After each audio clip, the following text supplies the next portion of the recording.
Good evening everyone, कैसे हैं आप लोग। ये वीडियो खासा स्पेशल है बिगिनर्स के लिए। साल 2 साल से ये बड़ी करीब से देखा जा रहा है कि बहुत सारे ऐसे लोग हैं जो स्टॉक मार्केट में आ रहे हैं और क्विक मनी के चक्कर में सीधे सीधे वो ऑप्शंस में आते हैं और स्पेशली बैंक निफ्टी ऑप्शंस में काम कर रहे हैं।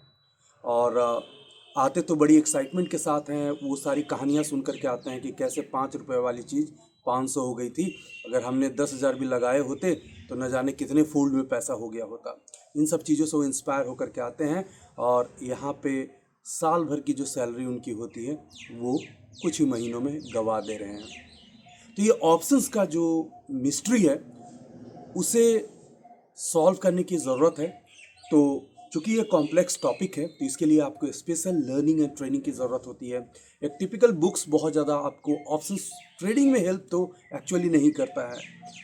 आपको एक मेंटर एंड ट्रेनर के साथ ज़रूर साथ में होना होता है, क्योंकि जब बुक्स में आप ऑप्शंस पढ़ेंगे और लाइव मार्केट में ऑप्शंस आप देखेंगे तो काफ़ी ज़्यादा डिफरेंस होता है, उसको इंटरप्रेट करना काफ़ी डिफ़िकल्ट होता है। तो इसलिए आपको प्रोफेशनल कोर्सेज तो ज़रूर लेने चाहिए किसी भी ऐसे ट्रेडर ट्रेनर से जो आपको अच्छा लगता हो। लेकिन इस वीडियो में मैं बात करूंगा 4 ऐसे पॉइंट्स के बारे में जो आपको ज़रूर फॉलो करना चाहिए अगर आप बिगिनर्स हो तो। सारे पॉइंट्स मैं बारी बारी से एक्सप्लेन करूंगा, लेकिन उसके पहले अगर आपने चैनल को सब्सक्राइब नहीं किया है तो चैनल को सब्सक्राइब कीजिए, वीडियोस को लाइक एंड शेयर कीजिए और बेल आइकन को जरूर प्रेस कीजिएगा ताकि हमारे द्वारा पोस्ट किए गए वीडियोस के लेटेस्ट नोटिफिकेशंस आप लोगों के मोबाइल पर सबसे पहले पहुंच जाए। फर्स्ट पॉइंट ये है कि आपको अपनी प्रॉफिट डाइजेस्टिव कैपेसिटी को अंडरस्टैंड करना होगा। और प्रॉफिट जो डाइजेस्ट करने का जो कैपेसिटी आपको होगा वो आपके रिस्क के हिसाब से होगा। मैं कई बार लोगों को देखता हूँ कि 50,000 लाख रुपए का M2M प्रॉफिट आया, वो बुक नहीं किए, बाद में वो 20,000 के लॉस में कटा तो वो रो रहे हैं। यानी वो 20,000 के लॉस में अगर रो रहे हैं तो उनके लिए 50,000 तो बहुत बड़ी अमाउंट थी। तो ऐसा गलती बिल्कुल भी ना करें। आपको छोटा सा रिस्क रखना है, दैट्स फाइन। रिस्क मैनेजमेंट आपको बहुत अच्छे से फॉलो करना है, लेकिन प्रॉफिट बुकिंग भी आपको आना चाहिए। मैं तो ये कहता हूँ कि अगर आप छोटा छोटा प्रॉफिट भी बुक कर रहेंगे तो over the period of the time बहुत अच्छा प्रॉफिट हो जाता है। तो इसलिए रिस्क आपको समझना होगा, साथ ही साथ प्रॉफिट बुकिंग का भी आर्ट आपके पास होना चाहिए। प्रॉफिट वो होता है स्टॉक मार्केट में जो आप घर लेकर के जाते हैं। नोशनल प्रॉफिट का इस मार्केट में कोई मीनिंग नहीं है। कि मैं बहुत लोगों को देखता हूँ जो बताते हैं मैंने 10 का 15 किया था, 15 का 18 किया। जब मैं पूछता हूँ एक्चुअल में कुछ पैसा यहाँ से लेकर गए तो उनका आंसर कुछ नहीं होता, इधर उधर देखने लगते हैं। क्योंकि हकीकत में ये हुआ था कि 10 का 15, 15 का 18, 18 का फिर 12, 12 का 15, 15 का 5 और फिर बस कहानी ख़त्म। तो आई एम श्योर कि आप इस तरह से अभी नहीं कर रहे हैं। दूसरा सबसे बड़ा पॉइंट ये हो जाता है कि आप एक ही ट्रेड में कैपिटल को दुगना करने के बारे में ना सोचें। बहुत सारे लोगों के दिमाग में ये ख्याल होता है कि लाख रुपए लगाएंगे तो उसके बाद 2 करेंगे, 2 का 4, 4 का 8, 8 का 16। पता नहीं ये कहाँ से लोगों को कॉन्सेप्ट आ गया है कि स्टॉक मार्केट ऐसे काम करता है। ऐसा बिल्कुल भी नहीं है। बहुत मुश्किल होता है पैसा बनाना।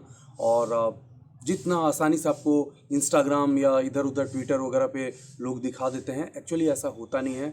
क्योंकि मैं खुद इस मार्केट से काफ़ी दिनों से एसोसिएटेड हूँ, तो काफ़ी इन एंड आउट इस बाज़ार को जानता हूँ और जानता हूँ कि कैसे लोग होते हैं जो पैसे बना रहे होते हैं। बहुत लोग इस मार्केट में आते हैं और बाहर हो जाते हैं। अभी मैंने वीडियो बनाया था ना, कैसे 38 लाख लोगों ने अकाउंट बंद कर लिया अपना। तो और क्या करेंगे, ट्रेनिंग करनी नहीं है, सीधे सीधे ऑप्शंस में आ जाना है और उल्टा सीधा करना है, तो रिजल्ट क्या होगा। तो दूसरा पॉइंट याद रखिएगा जो मैंने अभी बताया कि कैपिटल को दुगना या 3 गुना करने के बारे में बिल्कुल भी मत सोचिए। आपको अच्छा ट्रेड डालना है, पैसा बाई प्रोडक्ट होता है। तीसरा सबसे इम्पोर्टेंट पॉइंट ये कहना चाहता हूँ कि कई लोग जो हैं वो इस कहानी से इंस्पायर्ड होते हैं कि 10 रुपए की चीज़ थी 300 रुपये चली गई। होता है, बैंक निफ्टी में होता है, निफ्टी में होता है, ये चीज़ें होती है। बट वो एक पर्टिकुलर टाइम में होता है, लेकिन उस 10 रुपये की ज़ीरो होने की प्रॉबिलिटी उसमें कितनी होती है। वो डीप ओटीएम होगा ऑफकोर्स, तो उसके ज़ीरो होने के चांसेस ऑलमोस्ट 99% होते हैं। तो ज़रा एक बात बताइए, जिसका 99% चांस है ज़ीरो होने का, क्या उस पर आप 1 लाख रुपए लगा देंगे, 50,000 लगा देंगे, 2 लाख लगा देंगे? आँख के सामने पैसे को जलते हुए देखना आप बर्दाश्त कर सकते हैं? नहीं करेंगे। तो इस सब माया जाल में बात करने का कोई मतलब ही नहीं है कि 10 का 200 हो गया हो। इसलिए जो deep out of the money options है, चाहे कॉल हो या पुट हो, उनको न खरीदें। कभी कभार बहुत बड़ा कोई इवेंट होने वाला है तो आप चांस ले लेंगे, चलेगा, लेकिन नॉर्मल ट्रेडिंग में मेक श्योर कि आप डीप ओटीएम बिल्कुल भी ना बाय करें। तो फिर क्या खरीदें? तो आपको ये देखना है कि अगर एक्सपायरी आ चुकी है या एक दिन एक्सपायरी का है, तब आप इन द मनी खरीदिए। और 2-3 दिन अभी एक्सपायरी के रह गए हैं, लेट्स से थर्सडे को एक्सपायरी होती है, इंडेक्स ऑप्शंस को लेकर बात कर रहा हूँ, थर्सडे को एक्सपायरी होती है, तो मंडे वगैरह से आपको एटीएम में ट्रेड करना शुरू करना चाहिए। वेंसडे वगैरह आते आते आपको आईटीएम में ही ट्रेड करना चाहिए। और लास्ट पॉइंट क्या है? लास्ट पॉइंट ये है कि कोई भी आप ट्रेड लेते हैं ऑप्शंस में, तो ट्रेड लेते के साथ आपके दिमाग में ज़रूर होना चाहिए कि आपने उसको विद इन अ डे के लिए लिया है या स्विंग ट्रेडिंग के लिए जा रहे हैं, क्योंकि स्विंग ट्रेडिंग की पोजीशन साइजिंग अलग होगी और उसका रिस्क एसोसिएटेड जो होगा वो अलग होगा। इंट्राडे का रिस्क डिफरेंट होएगा। तो अगर आपने किसी भी ऑप्शंस में लॉन्ग किया है और वो आपने इंट्राडे के लिए किया है, तो मेक श्योर प्रॉफिट और लॉस आज ही ख़त्म कीजिए। इसलिए नहीं कि आप फंस गए तो आप जो है वो कल के लिए ले जाएंगे, वो 99% चांस है कि आपको नुकसान ही देगा, क्योंकि डायरेक्शन तो गलत हो चुका था। कभी कभार है कि 100 वाली चीज़ 20 आ गई थी, 20 वाली फिर 150 चली गई, कभी कभार ऐसा हो सकता है। लेकिन इस तरह का तुक्का मारने या गैम्बलिंग करने के लिए तो हम बाज़ार में आए नहीं हैं। अगर स्विंग के लिए आप पोजीशंस बना रहे हैं तो मेक श्योर कि आप उतना ही पोजीशंस लेकर के जाएं जिससे आपकी रातों में अच्छी नींद आए, सुकून से आप सो पाएँ और वेरी नेक्स्ट डे उस ट्रेड को आप मैनेज कर पाएँ, देख पाएँ। अगर आपके अगेंस्ट खुल गया तो भी आप कंफर्टेबली उसको मैनेज कर पाएँ, लॉस को बर्दाश्त कर पाएँ, और अगर आपके फेवर में गया तो उस प्रॉफिट को बहुत अच्छे तरीके से बुक कर पाएँ।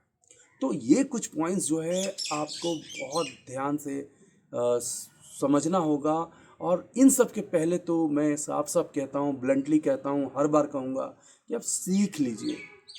कई लोग मुझसे एक ही बात पूछते हैं कि पता नहीं कैसे अचानक से बाज़ार ऊपर चला गया, नीचे चला गया। अचानक से कुछ नहीं होता है, वो सारा कुछ स्ट्रक्चर फॉर्मेशन हो रहा होता है। आप कार में बैठते हैं और आपको ड्राइविंग आती नहीं है, तो इवेंचुअली क्या होगा? एक्सीडेंट होगा।